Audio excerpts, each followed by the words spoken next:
Sino nga ba ako sa iyong paningin?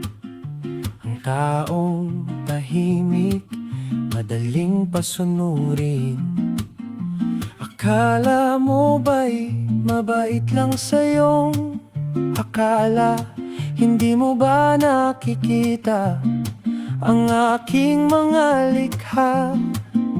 Isa akong artist, may kulay ang kamay, atleta at mananayaw, sa entablado'y sumasabay.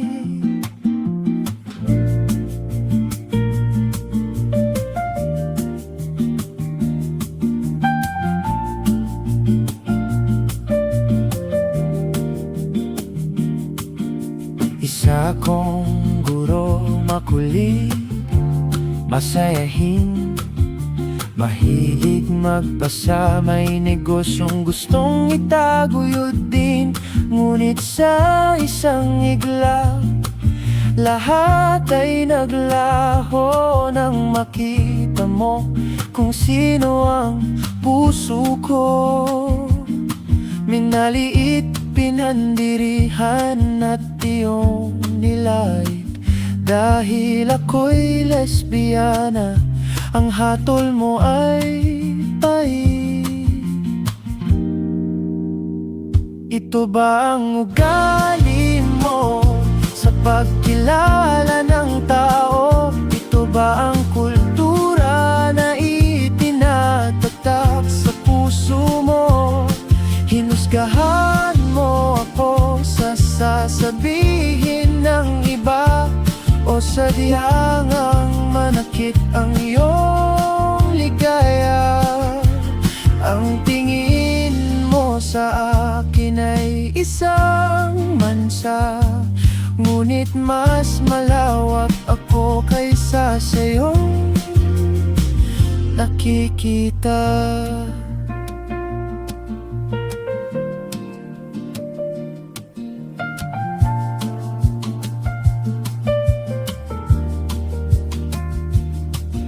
Sabi mo ika'y huhusgahan dahil kasama ko.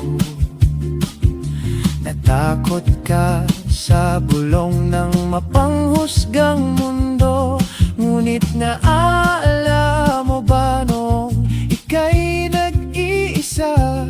Noong wala nang nanonood at iniwan ka nila sa likod ng tabing, sa dilim ng iyong gabi.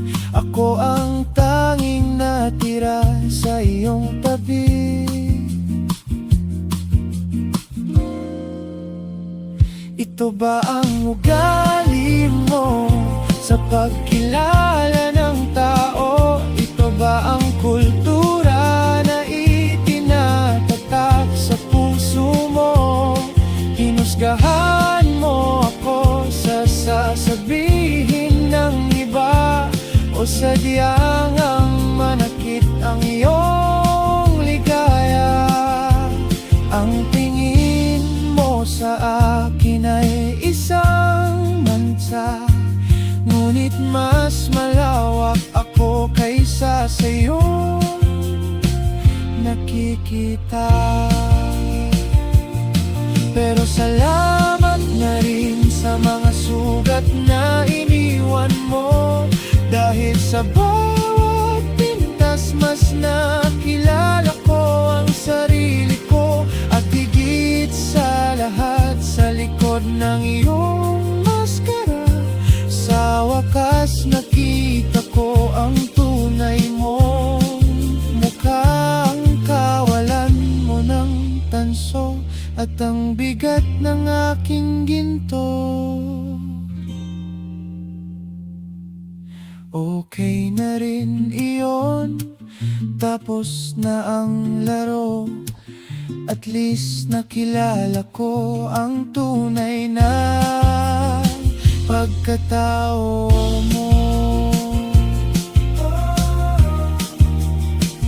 Higit sa akala